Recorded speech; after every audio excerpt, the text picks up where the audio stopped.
Halo guys, balik lagi di channel Gus Ali. Jadi kalian bisa lihat sendiri di sini, gue sudah ada PCX gue yang lokal. Kalian kalau ngikutin channel gue dari 2016, gue pakai PCX CBU. Jadi kan kalau Gus Ali selalu pakai Matic gitu kan. Nah di sini gue mau jelasin kenapa kalian harus dan wajib memiliki motor Matic. Simak video sampai habis.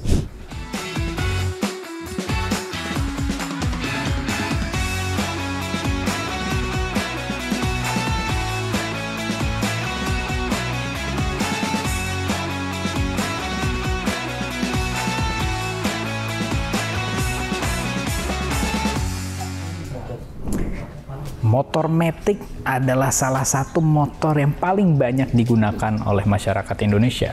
Penjualannya per brand aja per bulan tuh bisa sampai ratusan ribu tuh kalau ditotalin. Bahkan kalau dipertahunkan itu jutaan penjualannya. Semua orang tuh pakai motor Matic. Tapi ada juga orang-orang yang nggak pakai motor Matic. Padahal motor Matic tuh wajib banget dimiliki. Dan banyak banget manfaatnya dari motor Matic itu. Dan juga bukan cuma manfaatnya doang, tapi juga bisa membahagiakan hati dengan kegiatan-kegiatan yang dilakukan dengan motor Matic ini. Jadi ini adalah 7 poin mengapa kalian wajib memiliki motor Matic. Ya, motor semua umat. Matic itu emang dipakai semua orang, siapa aja bisa make dan nyaman juga gitu loh. Kenapa begitu? Nah, kenapa motor semua umat? Nah, jadi emang kalau motor Matic itu gue bisa bilang ini motor semua umat karena seluruh orang menggunakan motor ini. Mau dari yang anak laki-laki, perempuan, bapak-bapak, ibu-ibu, anak kecil ya bisa bawa. Anak kecilnya bisa bawa ini motor gitu loh. Jadi emang ini motor yang didesain untuk sangat mudah untuk digunakan seluruh orang. Karena ini emang motor ini semudah itu gitu loh. Dan ini sebenarnya video ini tidak perlu dibikin sih, karena semua orang pasti tahu poin-poin ini. Tapi masih banyak diantara orang-orang yang masih berpikir, oh apaan sih, buat apa motor Matic gitu loh. Yang kedua adalah harga terjangkau. Ya, motor Matic itu emang harganya terjangkau, gampang dibelinya. Dan kenapa sih terjangkau? Harga terjangkau, iya harga terjangkau. Bisa dilihat harga motor Matic sekarang biarpun naik, harga terjangkau. Memang harga motor bebek, motor kopling sekarang udah ada yang lebih murah dari motor Matic. Tapi tetap harus diakui bahwa motor Matic itu dia sangat-sangat murah. Ya murah itu juga bisa dibilang relatif gitu kan. Tapi sekarang udah bener-bener terjangkau. Dari yang modelnya 110 cc sampai yang 180 cc itu juga harga terjangkau. Jadi emang untuk harganya juga masuk akal buat orang-orang. Yang ketiga adalah perawatannya mudah. Motor Matic kalau udah kita ngomongin itu perawatan udah pasti mudah. Tempatnya di mana-mana buat servis, habis itu spare part juga banyak. Kenapa begitu? Nah, kenapa begitu? Motor Matic itu dia mudah dirawat karena sebenarnya nggak begitu banyak yang dikerjain. Ya sebenarnya kalau motor bebek lebih bisa diakal-akalin, motor kopling juga ada macam-macam gitu kan. Tapi motor Matic nih rata-rata yang gue lihat ya, orang-orang yang pakai motor Matic buat tempur tuh nggak dirawat aja masih jalan tuh motornya. Paling ujung-ujungnya rollernya kena atau beltnya kena gitu loh. Itu udah parah banget, itu bener-bener kayak nggak dirawat. Jadi motor nggak dirawat aja masih bisa jalan. Ya bisa bilang mungkin semua motor gitu bang, iya. Tapi menambahkan lagi motor Matic dengan kondisi yang jelek aja masih enak dibawanya.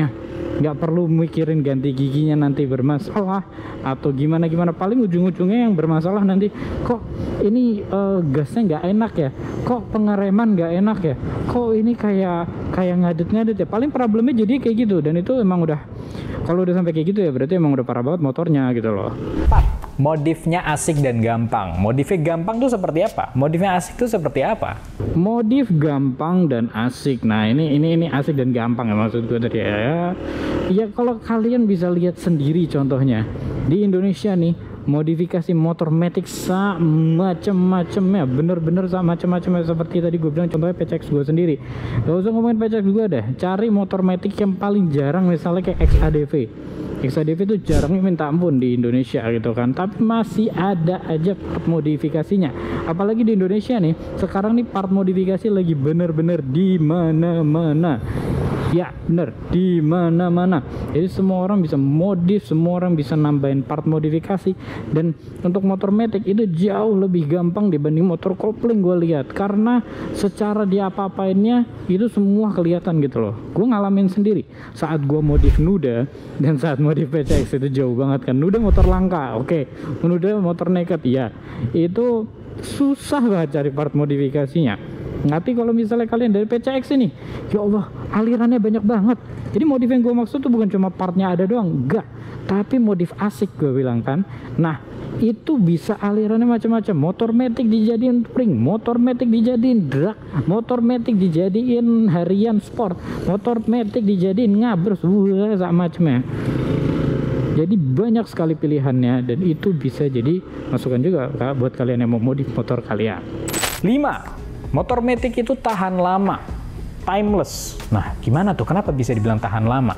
Kenapa motor matic tahan lama? Nah, ini jadi kalau motor matic itu kalian mau pakai tahan lama, kita nggak ngomongin itu ya, nggak ngomongin cuma kuatnya motornya ya, tapi kita juga ngomongin motor matic itu bener-bener mau dipakai kapan aja, kemanapun dia masuk-masuk aja. Beda kalau misalnya kalian pakai motor bebek atau gimana, ini bukan buat menjatuhkan ya, tapi pasti ada nanti ada problem-problem dimana jadi low power, jadi apa gitu-gitu. Matic juga bakal ngerasain gitu. Tapi kalau Matic itu dari pengalaman gue pribadi, mau dipakai kapanpun, 10 tahun lagi, 20 tahun lagi, ya masih bisa, masih masuk, masih bermanfaat. Pertama, dia cuma gas stop and go, dan dia bakal tahan lama. Dipakai sekarang sampai nanti lu kasih ke cucu lu ya juga mungkin masih bisa gitu loh. Jadi emang sekuat itu, apalagi dirawat. Memang kendaraan zaman dulu aja sampai sekarang masih bertahan, tapi maksud gue lebih ke sifat timelessnya gitu loh. Dia nggak bakal, desainnya nggak bakal kayak apaan sih, jelek banget desainnya, nggak masuk di zaman sekarang. Enggak, motor matic tuh udah motor elektrik aja yang masa depan gitu kan. Itu dibilangnya ya motor masa depan aja bentuknya kayak motor matic gitu loh, beda gitu kan. Keenam, motor matic tuh irit. Ya, bisa dibilang sangat irit banget. Oke, ini emang agak kontroversial sih, mengapa irit gitu kan, padahal motor matic pun juga bisa dibilang lebih boros. Nah, iritnya motor matic itu gue sih ngelihatnya ya, oke, dia emang lebih boros dibanding yang lain. Kalau dibilang irit kayak nggak masuk, tapi irit di tenaga maksud gue. Gue saat pakai motor kopling, gue riding ke Kelapa Gading, dari Depok ke Kelapa Gading, energi gue habis. Gue capek, ujung-ujungnya gue harus makan, gue ririt, jadi banyak yang gue keluarin. Nah, untuk bensin emang kalau gue pakai matic bisa jadi lebih boros kalau gue asal gas-gas gini kan. Nah, tapi jadi irit di tenaga. Nah, irit di tenaga, gue nggak begitu capek, gue lebih seger, itu berpengaruh. Jadi saat badan lebih seger kan lebih enak badannya, jadinya nggak makan banyak biaya juga untuk istirahat dan makan dan lain-lain. Nah, irit yang gue maksud di sini ya seperti itu, irit tenaga, jadinya juga sehat. Kalau irit bensin sebenarnya sih bisa dibilang rata-rata boros, tergantung motor ya tentunya. Yang ketujuh dan terakhir, jual belinya gampang. Ya, motor matic itu bisa dibilang sangat gampang untuk dijual belinya. Jadi seperti tergantung tipenya juga sih. Nah, jual beli motor matic itu bisa dibilang paling gampang dari semua motor, karena hampir semua orang membutuhkan motor matic. Jadi kalau kita beli motor matic, habis itu kedepannya kita mau jual, menurut gue cukup mudah. Pengalaman gue saat punya motor, paling gampang jual motor matic, dan paling susah jual moge, karena moge yang gue punya moge langka malah jadi lebih susah. Nah, jadi kalau misalnya kalian mau beli motor matic, ini harus masuk pertimbangan juga, karena yang kalian beli usahakan mereknya juga Jepang gitu kan, seperti Honda, Yamaha gitu. Nah, itu rata-rata orang jual belinya nggak bakal turun, jual belinya gampang, dan juga banyak yang nyari barangnya, jadi nggak perlu khawatir aduh kalau jualnya susah, enggak. Karena kalau gue ngelihat barang, semua barang pasti bakal kita jual. Mau kita jaga gimana pun, ujung-ujungnya kita bakal meninggal, kita bakal meninggalkan bumi ini, dan pasti ujung-ujungnya bakal dipakai sama orang lain.